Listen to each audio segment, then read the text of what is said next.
السلام عليكم ورحمة الله وبركاته. سود وهذا داوديال halkaad nagala socotaan waa Hagen TV oo alaaba uga barateen warbixinta ogaadenya iyo guud ahaan Soomaaliya iyo waraysiyada iyo barnaamijyada xiisaha badan. Maanta waxaa marti inoogu aqoon-yahan Maxamed Dubad oo aan ka soo qaban doono dhanka iyo Canada. wax yar oo hordhac ah aynu isla dhageysan doonaa kadib barnaamijkeena guda geli doonaa. Barnaamijku maanta wuxuu ku saabsan yahay ogaadenya iyo guud ahaan isbedelka Ethiopia. soo dhawaada.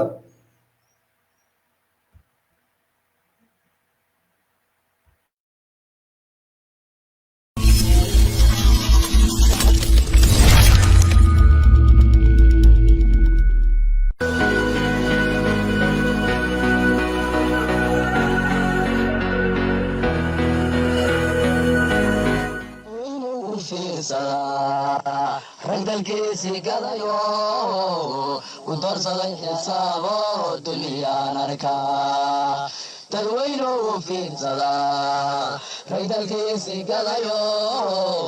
ku doorsaday xisaabo duniyaan arkaa turdurada qulqulayo dahabkiyo nimcada taar kuwa laga damoogo tudayaan arkaa turdurada qulqulayo dahabkiyo nimcada taar kuwa laga damoogo tudayaan arkaa tibu socda raado gudaysiga la dariso aan damiir lahayno daray baan arkaa tibu socda raado gudaysiga la dariso aan damiir lahayno daray baan arkaa kuwa diinta lumiyo daba maray rasuulko sharcigeeni tuugo daray baan arkaa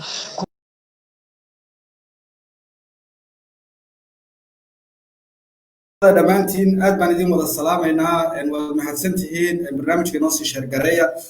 maanta waxaan ka bogan doonaa xaaladda deegaanka iyo siyaasaddan guracan ee deegaanka ka jirta. waxaa marti inoogu aqoon-yahan Maxamed Dubad oo inala qaadaa dhigi doona xaaladda guud ee deegaanka maanta ku jiro. soo dhawaada dhammaantiin barnaamijka inoo sii sheergareeya. waad mahadsantihiin. waxaan ku soo dhaweynayaa barnaamijkeena waan iska guda geli doonaa dadka inta aan daawanin dib ay kasii daawan doonaan insha Allah. Maxamed baan soo qabanayaa hal hal. mudane ku soo dhawow Hagen TV waan kaaga mahadcelinaynaa inaad waqtina siiso oo aad fursadda naga ogolaato xaaladda deegaanka iyo guud ahaan Ethiopia iyo lagu qaadaa dhigayo oo barnaamijkan aan ugu talagalay barnaamijka aqoon-yahanka ogaadenya. soo dhawow baan ku leenahay Hagen TV ku soo dhawow. aad iyo aad baad mahadsan tahay waan dhowahay waan salaamaya adiga iyo daawadayaashaada waan salaamaya dhammaanteen. waad mahadsan tahay mudane Maxamed. waxaan rabaa maadaama markii ugu horeysay barnaamijkan kugu marti qaadna ay tahay dad badan oo ku aqoonida Maxamed waa kuma isla ay jiraan. waa kuma Maxamed? maxamed waa min dhalinyaro ah oo Soomaalida ogaadenya ka soo jeeda ku koray Kenya ku dhashay ogaadenya ku koray Kenya haddana ku nool Canada muddo 12 sano ah. typical macnaha qof Soomaali ah oo halgankiisa maaragtay dadka u dhumdeelaa ka shaqeeya ka mid ahaa si heer jaaliyadeeda isla markaana shaqooyinkiisa caadiga ah dadka caadiga ah watay ka soo shaqeeyay UNHCR Care International Handicap International haddana ka shaqeeya ama isku duwo ka ah company transportation oo halkan ka jira. marka si kooban Maxamed waa ninka. waad mahadsan tahay Maxamed. aad baan kaaga mahadcelinaa sida kooban ee warbixintaada aad noo ama ruuxu Maxamed yahay ugu soo bandhigtay bulshada. xaaladda guud maadaama Ethiopia isbedel ka dhacay aad ku dhalatay ogaadenya xaaladda guud ee Ethiopia si kooban maxaad noogu dulmari kartaa maanta ku suganta? xaaladda guud ogaadenya gaar ahaan guud ahaan Ethiopia waxa weeye isbedelka ka dhacay ee wada dareensanahay bay tahay midkaan aan ka warbixin karo. sababtoo ah Ethiopia annaga waxaa naga khuseeya waddan ogaadenya la yiraahdo oo aan Ethiopia geographically iyo politically uga mid ahaan jirin laakiin Ethiopiaanku waxay laandrisku ay kusoo degeen oo ay qabsadeen dadka degan aynan ogolaanin marnaba qabsigaas struggles kala duwan ama iska caabin kala duwan oo wajiyo kala duwan lahaydna soo maray oo ugu dambayntii hoggaanka ay u ahayd ururka ONLF oo ka dhex dagaalamayay xaalado qallafsan dowladda Soomaaliya oo burburtay Ethiopia oo xoogeysatay iyo dagaalkii qowmiga ahaa oo sii socday muddo dheerna socday kadib dab shidmay oo ONLF hormuud ka ahayd oo ay ku kicisay dadyoor Ethiopia ee dulman isbeddelka uu keenay oo Ethiopia saameeyay si guud oo ogaadayna saameeyay sida Ethiopia guud u saameeyay xaaladaas ay gashay oo ah transition ama isbeddel socda oo wali dhamaystirmin ayaan kaga waraya ogaadeenaya kaasoon wali biga dhigin isla markaana Ethiopia si guud u saameeyay meelaha qaarna si guud looga qaatay meelaha qaarna laga qaadanin meelaha qaarna iska caabin ka jirto marka badweynta noocaasa mowjada noocaasa cusub ayay dadka reer ogaadeenaya guud ahaan Ethiopia ee dhex maquuranayaan intaan kala soo waayinta warinta loo soo waad mahadsantahay waxay aad dadku isu weydiinayaan baraha bulshadana ay ka arkaan eedaymo iyo maxay ahayd arrimo fara badan oo deegaanka Soomaalida ogaadaya ama Somali state ama ONLF gudaheeda ha noqoto ama banaankeedaba ha noqotee oo la isla dhex wareegayo ka aqoon ahaan adoon ogahay inaad xuquuqaal ka tahay ONLF inay gudaha gasho ma loo dhamaa mise cid gooni ah oo ku eedaysan inay gudaha ONLF gasho oo heshiis qaadato oo ay bulshadeedii dhex tagta baa jirta aad iyo aad u mahadsantahay su'aal wanaagsan waa su'aal dad badan is weydiinayaan aniguna in yar dadka ka ogma ka mid ahay dad badan oo iga og baa jira ONLF waxa laga aasaasay wadankii aan walaalaha ahayn ee Soomaaliya si qarsoodi ah markii dowladda Soomaaliya burburtayna wuxuu ONLF ururku tagay dhulkii uu nasab sheeganayay ee xorriyadda inuu ka bilaabo ahaa wuxuu ururku isku dayay inuu si nabadgelyo ah xuquuqda ummadda Soomaalida ogaadeen ku raadiyo marka lagu qasbay ururku hadana mar labaad inuu maartay qoriga qaado lama huraan ay noqotay muddo dheer buu ururku struggle dagaal ah ku jiray wuxuu kula jiray gumaysiga Ethiopia oo TPLF ay hordhac u tahay waxa ururka loo isticmaalayay ciidamada militariga ee conventional war ama loogu talagalay dagaalada ee wadamada dhexmara iyo ciidamo deegaanka u dhashay oo lagu abaabulay inay ururka la dagaalamaan sida caadiga ah markii gumaysigu hawl qabanayo marka ururku struggle-ka uu ku jiray siyaasiga iyo midka militariga wuxuu ku guuleystay in Ethiopia ula dagaalamayay uu wax ka bedelo isagoo la kaashanaya shucuubihii Ethiopia ee la gumaysanay san hore u sheegay marka fursadda siyaasiga ee Ethiopia ka abuurantay baa siyaasiyiinta ururka hogaaminaysay oo guddoonka u sareeyay uu ka mid yahay iyo kawaadirtiisii iyo golihiisii dhixii guddigiisii fulinta waxay galeen shirar wada tashi ah oo ka dhacay Eritrea oo ka dhacay jaaliyaadka oo u dhacay hab muuqaala oo hab wada jooga u dhacay oo lagu tashaday in ururku ay laga maarmaan tahay fursad uu banaanka ku sii joogana aysan jiri karin xilligan xaaliga ah ee Ethiopia sida biyaha karaya isu shumaalinaysa laga qayb qaato oo laga mid noqdo oo la tago wadankii oo dadkii dib loo abaabulo oo la isugu keeno waxaana ururku hordhac u ahaa in ururka ONLF gudaha galo waxay fursad u ahayd dadkii ka qaxayay 5 iyo 30 sano u dambeeyay ogaadeenayay ka qaxayay ee u tagay wadamada dariska iyo kuwa ka fogba ayuu ururku garwadeen u ahaa inuu gudaha ogaadeenaya ku soo laabto jabhadu madaxdeedii u sareysana qayb bay ka ahayd wayna ku mideysnaan gudaha ogaadeenaya in la wada tago intaan waan ogahay waad mahadsantahay su-aasheeda labaad aan gelayo waxa weeye dagaalkii ogaadeenaya ka dhacay dhibkii dadkeena gaadhay sidee looga gudbi karaa ama looga bixi karaa aad iyo aad baa u mahadsantahay mararka ay tahay qofku inuu yidhaahdo aniga inkastoo dhaqankeena cayb ay ku tahay waxa weeye markuu wax dadka wax u tarayo soo bandhigayo gaar ahaan anigu gaar shakhsiyan waxaan jeclahay markii waddan dagaal galay ama colaad galay uu colaadii ka baxayo in la isticmaalo methodiyadii la isticmaalay midka ugu wanaagsan oo ahaa midkii transformka ee Nelson Mandela u isticmaalay waddankii South Africa anigu waxaan ka mid ahaa dhalinyaro Soomaaliyeed oo 30 ah oo laga keenay meelo kala duwan oo fursad u helay barnaamijkaas transformationka uu dhalay oo Norwegianku ay maalgeliyaan oo la yiraahdo Emerging Leadership Program ama ELP taas oo la filayo dadka la isu keenay loo maleynayo inay leeyihiin qualities of leadership inay mar noqdaan dadka Afrikaanka madaxda ka noqon kara si ay u hogaamiyaan wadankooda barnaamij lagu cadbinayo oo tusaalaha ah baan ka qayb qaatay marka waxa u fiican ee waddan markuu dagaal ka dhaco laga gudbo waxa weeye barnaamijka la yiraahdo cafiska guud ama transform in wadankii si guud la soo cafiyo because haddii la yiraahdo hal la kala guro haddii la yiraahdo si guud waxa weeye waddankaas dagaal kale u galaya oo waxa weeye dadkiis wada dilay baa wada jooga marka barnaamijka la yidhahdo innagoo isku ciil qabna aynu isu aamusno si aynu u dawowno oo transformka la yidhahda la maraa marka individual marka hadday jirto taa guud ee cafiska wax ka soo haray hadday jiraan oo dad gaara ku kala maqan oo aan laga baaqsan karin hadday jiraan marka nidaamyada jira iyo maamulada jira iyo systemyada judiciaryga ama sharciga ee jira ayay tahay inay si hoose oo indhaha bulshada haynin oo politically ahayn ay u xaliyaan ayay tahay marka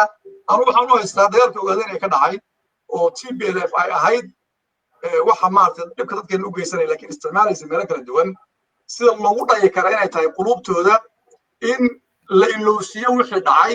loona furo weji cusub lana tuso waxa dhici doona oo ah gacmo isqabshi iyo unity laakiin aan lagu mashquulin wixii shalay dhacay dadkan u arkaa in lagu gaari karo horumar wadajir dadkeena waad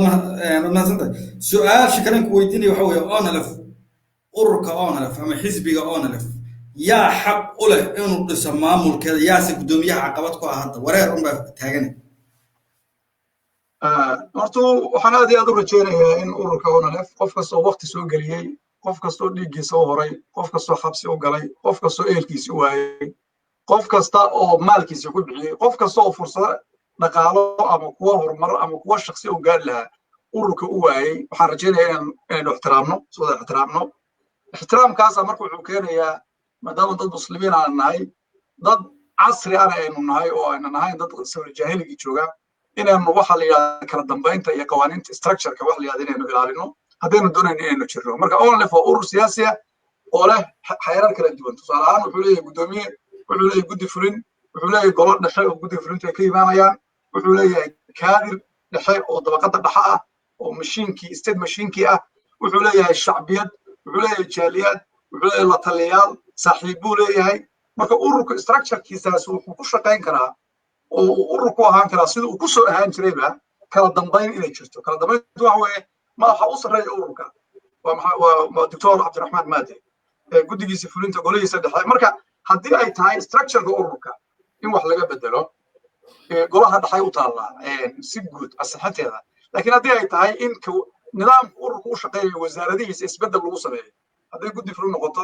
iyo haddii ay la taliyaal noqoto iyo hadday diplomatic assignments kala noqotoba waxaa xaq u leh shaqada waxaa iska leh guddoomiyaha ururka iska leh ansixinta iyo in la go-ahead la siiyana waxaa iska leh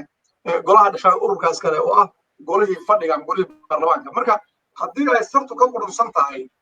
in leadershipku exerciseki uu sharcigu siiyey markuu exercise gareynaya ama uu fulinayay haddii dhinaca lala qabsado macnuhu waxa weeye waxaa gardarradu ay markaa ku imanaysaa cidda la haysata oo guddoomiyuhu isaga ayay tahay inuu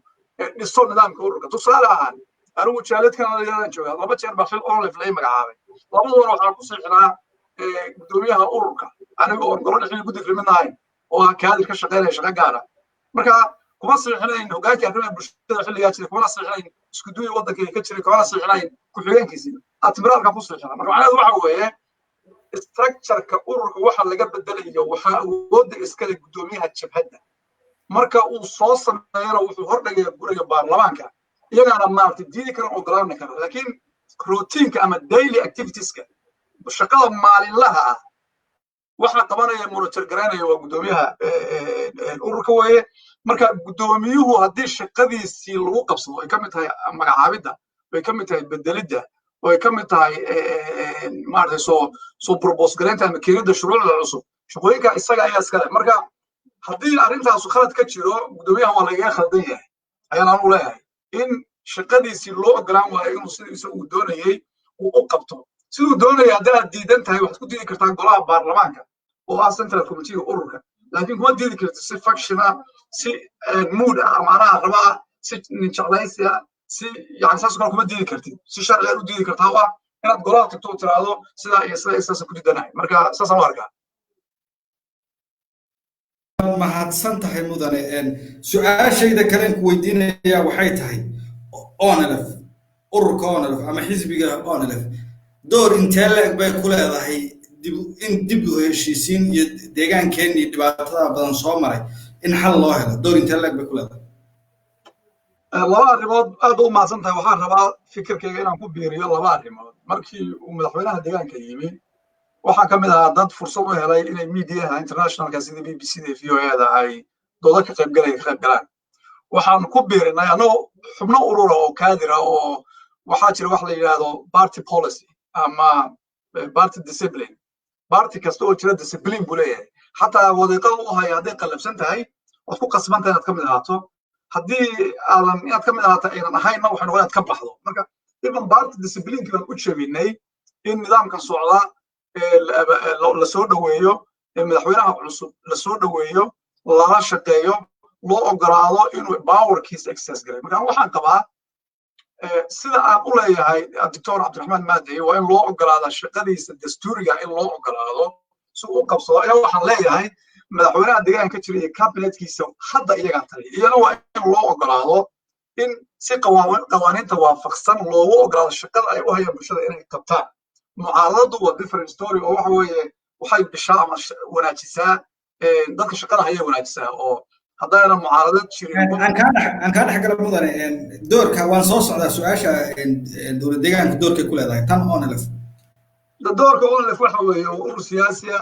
shacabkan ka yimid mulkiilayaasha shacabka ah shacabku waa isaga leeyihiin hooyo kasta wiilkeeda ay u weyday aabba kasta uu wiilkiisa u waayay loo dhibaateeyo loo xiro loo jirdiray waa asset weeye onlf waa hanti ummadeed marka hantida ummadda dadka ka shaqeynayana waa hantidii qayb ka mid ah foreigners ma aha waa wiilashii deegaanka u soo halgamaya u dhashay oo ku ciroobay marka fursadda onlf ama doorkay ku leedahay waxa weeye xisbi awood leh oo dadku leeyihiin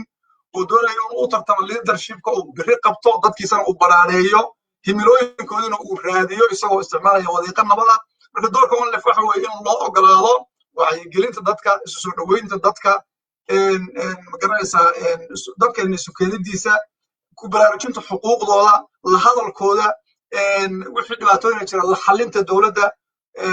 wixii dhibaatay taagan faraxnooga bixintooda in ururka loo marka ururka doorkiisa waxa weeye waa door dib u heshiisineed waa door isu keenid waa door la shaqayn shacabkiisa loo shaqaynayo waa door isla ooyin iyo boogadhayasho ah oo dadkiisa inuu la ooyo la boogadhado oo arka ah maadaama muddo la kala hayay militarily mooyaane si shacbiyana ida kale aan rabo inaan ku weydiiyo mudane dowladda deegaanku ayadu arrimahanaan ka soo hadalay ama dib u heshiisiinta ama nabadgelyada ama tacadiyadii dhacay ku xisaabtankeeda doorkeedu muxuu yahay dowladda deegaanka Somali State dowladda deegaanka Somali State waa dowladda maanta maamusha deegaanka macnaha security ahaan iyo dhaqaale ahaan iyo maamul ahaanba iyada ayaa u maamusho xilkii uu saaran yahay dadka ka shaqeynayana waa dadkii deegaanka u dhashay ma aha dadku Tigray mana aha Oromo oo qoyadaha dariska nala mana aha Aanfar oo dad Soomaaliyeed oo dadka ururku markuu halganka ku jiray dibku uu gaadhayay ama xaggana ku jiraan dadkii deegaanka u dhashay meesha uu joogay way iyagana maamulkii maanta gacanta ku haya lamana uusan dhalan maamulku waa wareegto marka waxa laga doonayaa in dhowr arrimood laga doonayaa in dadkan ay maamulayaan ay aabaha u yihiin min mooyaane ilaa iyo dambal degan ee Soomaaliyeed si cadaalad u maamulaan oo ururkuna ka mid yahay xubnuhu ururku ay ka mid yihiin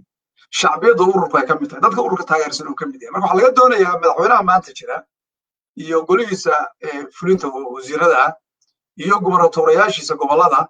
iyo state machine-kiisa oo dhan waxa laga doonayaa iyaga dadkii maamulayeen xilligan inay kaga gudbaan si qurux ah oo sharaf ah berrito waa la tartami doonaa ururka onlf la tartami doonaa wuxuu isku dayayaa inuu ka qaado magaranaysaa xukunka waa si caadiga caalamka ka shaqaynaysa nin waliba wuxuu ku fiican yahay wuu bandhigayaa wixii uu ku xun yahayna waa la garan karaa luuqadan campaign language-ka ah ee ururada tartamaya ama xukunka isku maandhaafsan ama isku kala riixaya deegaanka u dhashay sida midka talada haya midka inuu qabta doonaya language-ka in dadkeenu bartaan oo ayna ahayn aan la gaarsiin heer colaad heer la isku dilo heer dhibaato la isugu geeyo heer shaqada la iskaga cayriyo heer shaqo la isugu diido heer qofkii magaranaysa xuquuqdiisa uu ku waayo because ayna noqonin ay noqoto anigoo ah xisbiga deegaanka maamulaya waxaan ka fiicinahay onlf waxaana kaga fiicinahay shacabku sababta shacabka in lagu qanciyo ururka onlf inuu ku qanciyo shacabkiisa waxa uu kaga wanaagsan yahay kuwa maanta maamulaya marka dowladda deegaanka maadaama ciidankii gacanta ku hayso dhaqaalihiina gacanta ku hayso maamulkii awoodeedna ay dadkooda inay u cadaalad sameeyaan sharafta iyo karaamada ururka iyo madaxdiisana ay ilaaliyaan because waa madaxda mudrita wey ma doonayno ninka maanta madaxda beri markuu madaxweyne noqdo nin oo lafkay madaxweyne waddanka ka tago ma doonayno inay friends noqdaan baa rabnaa oo saaxiibo noqdaan oo marna u soo tartamo marka madaxweynaha berita imaanaya si fiican loola dhaqan maadaama madaxweynihii maanta tahay hawadeedu waa sidaa waad mahadsan tahay su-aasha kalen ku weydiinaya waxaa weeye yaa dambiile ah oo dambiile ah marka deegaankeena hadda laga hadla yaase dambiile ahayn xaaladaas mugdi fara badan baa jiro oo dadkii way isheryanayaan waxaa dambiilaha hortii waxaan ka hadlay wax loo transform intaanu dagaalka ku jiray waxyaaba badan baa deegaankeena ka dhacay xabad baa ka socotay dad deegaanka u dhashay oo maamulkan maanta jira kii ka horreeyey ee dhibka badnaa uu u isticmaalay dadkiisa inay dhibaateeyaan baa jira dadkii way joogaan lagama maarmi karo waa kuwan askarta waa kuwan korneylada waa kuwa shaambalada waa kuwa shaaqayaasha dowladdan oo jirtay oo 13 sano 14 sano 20 sano samaysmaysay maalin ruuxii baad sidii waxii maga kun faya kun lama oran karo system jira weeye systemkaas madaxweynaha deegaanka uu ku qasbanaaday inuu siduu yahay u qaato hadduu wax ka bedelayana uu timing wax kaga bedelo macnaha xilli uu wax kaga bedelo madaxweynuhu ma awoodo intuu yimaado madaxweynaha deegaanka noqdo in structure-kii dhannaa ee new police iyo kii jiray iyo kii kaadirka iyo kii xisbiga one day u bedelo wasiirka ilmaha federaalka waa cabdi bushaar la shaqeynayay xubnaha golaha dhexe ninka gudoomiyaha ka waynu garanaynaa taliyaasha new police waynu naqaanaa dadku waa un dadkan dowladda u shaqeynaya waa isla iyagii marka waxay ku khaldan yihiin maamulka deegaanku iyaga oo nidaamkii cabdi dadkii ku jiray oo dhan ay ka shaqeynayaan dowladda which aan anigu leeyahay transformkay qayb ka yihiin hadday si fiican u shaqeeyaan in dad yar oo xilba haynin oo laga yaabo inay carareen oo laga yaabo inay macnaba lahayn ururkii lagu yar lagu xiro oo la yidhaahdo ururkii baa kuwaas maarta iyagu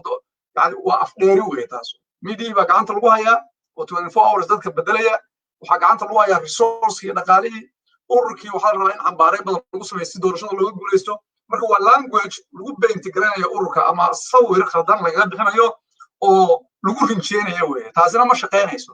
haddaad adigu structurekaada dowliga oo dhan bay yihiin raggii shalay shaqeynayay dunuub badanna inay galeen qaarkood aan ognahay kuwa dee laga yaabo inay carareen maxaad ururka ugu shaabadaynaysaa ururka la awoodi ma haye isagoo gacanta ururka gacanta kuma hayo awoodi kuma hayo booliiskii ma aha haddii ay jiraan dad dhibaatooyin gaara loo geystay oo dad dowladda ku jira ama ururka ku jira ay u geysteen haddii ay jiraan sharci dejintii iyo sharci fulintii iyo booliiskii iyo amniga adiga gacanta ku haya u samee individual rights baa wey taas hadduu ruux siyaasad ma aha waa individual right hadduu qof intuu yimaado yidhahdo hebel maxamed aadan oo onlef dhibaato ii geystay sharciga anigii mari ha siyaasadayn onlef ha igu qabanin waayo kuwa kale dhinaca kala yaacayo fara badan markaan waxaan odhan lahaa siyaasaddu way ka duwan tahay shaqada maalinlaha dembiyada shakhsigu galana way ka duwan tahay midda guud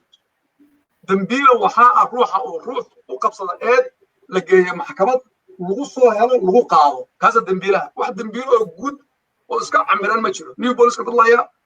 inay dad laayeen waan ognahay laakiin waa new police ma iyagoo dhan baa ma mid baa ma taliya marka waxani waa shaqo dawli ah weeye dowladda laga rabaa inay qabato hadda jirta way macnuhu waad mahadsantahay su-aashiida ugu dambeetan ku weydiinaya waxay tahay dhaqankan jaajusnimada ee dadka gaarka xirfadda u noqotay sidee deegaankeena uga baxaya waxaa jira dhaqan jaajusnimo oo dadka gaar xirfad ay ku shaqaystaan u noqday dignity-ga iyo sharaftii ummadda Soomaaliyeedna aad moodo inay liig ku tahay sidee looga bixi kalaba sida aragtida oo jaamacad bay u baahan tahay oo barnaamij u baahan jaamacadaha deegaankeena in lagu dhigo horta waxaan isleeyahay dadkan reer ogaadanaya waa dadka Soomaalida intaa in la egmaysi dul saaran yahay oo ugu adkaysiga badan uguna dhaqanka wanaagsan oo waxaan rabaa dadyo kale oo haddii intaa in la eg la dul saaraan lahaa dhaqankooduna maanta u soo jireen wuxuu dhan marka nidaamkan jaajusnimada la yidhaahdo waa nidaam cabsi asalkiisu yahay cabsi ruux baa cabsanaya ruuxa cabsaday baa wuxuu isku dayayaa si u noolaado inuu ruux kale oo ehelkiisa dhowaa uu nolosha dhaafiyo horta asal ahaan cabsi buu ka yimid iyo gaajo labadooda gumaysiga aabba u ah marka gaajadii waddanka ka jirtay oo gumaysiga iyo cabsidii markii la isku daro qofku wuxuu noqonayaa qof bilaa akhlaaqa bilaa akhlaaqnimadaas waxay keenaysaa ruux wixii la xeerinayo inuu xeerin waayo oo walaalkii jaajuso hooyadii jaajuso adeerkii jaajuso muraankiisii jaajuso dhaqanka jaajusnimada aru waxaa lahaa dadkeena waxay ka saarayaan kuwan inta qurbaha tageen oo wadamada nidaamka iyo sharafta ka shaqeysa muddo ku noolaayeen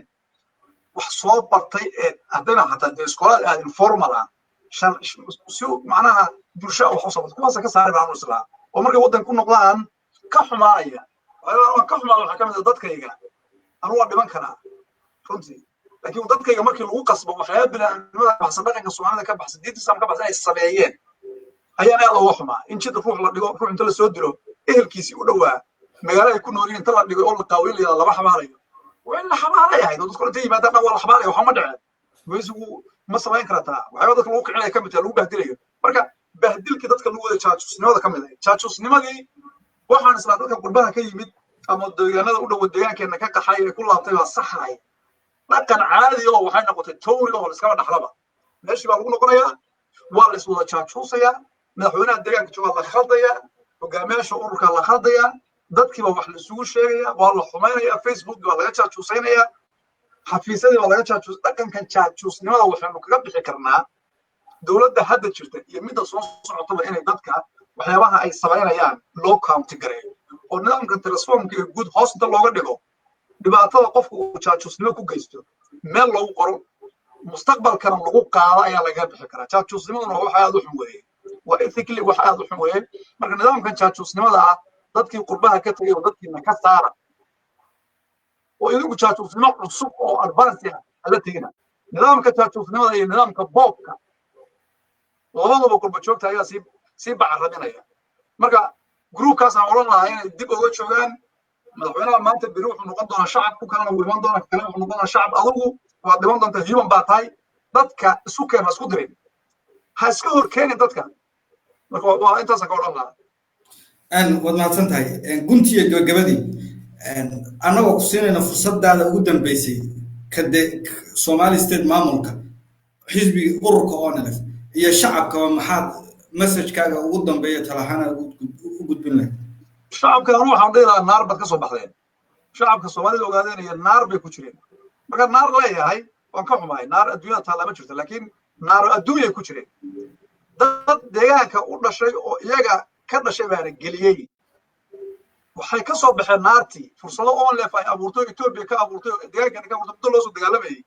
oo dadka fara badan maanta jiray abuureen bay kaga baxeen TPLF meesha laga qaaday nidaam furfuran Ethiopia ugu yimid naaco bay dadka heleen dadkeenu waa sirqinimadii ha ku darsanina asaasnimo marka hay asaasqinina idinku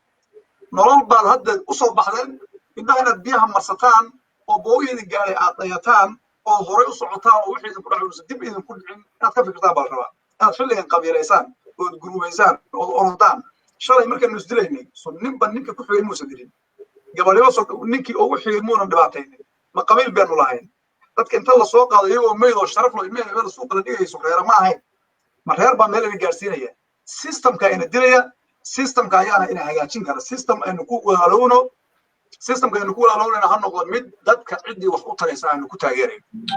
cidda dadka wax u taraysa cadaysay la yaqaan aynu ku taageereen xaafadnimadu shalay bay waxna tari lahayd billahi calaykum waynu is wada ognahay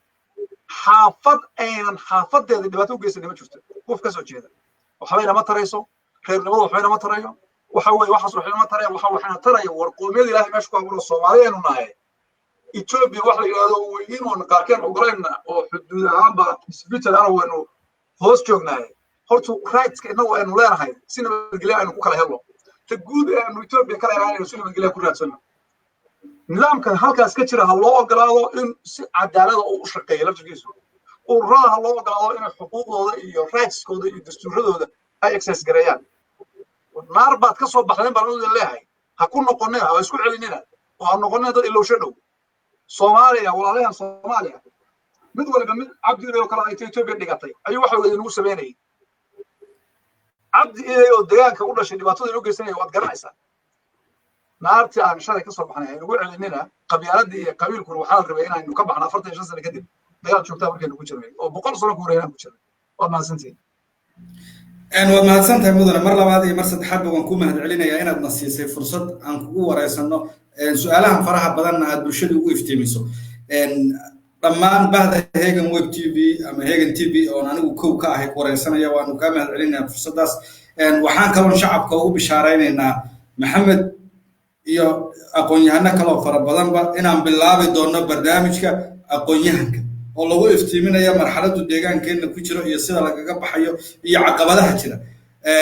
waxaa kaloo barnaamijyo kale oo kii tooshka shacabka oon dib u bilaabi doono ee kaadirka iyo shacabka caadiga lagu wareysan jiro dhibaatadooda ay kaga hadli jireen dib baan u bilaabi doonaa waana mahad celinaya maxamed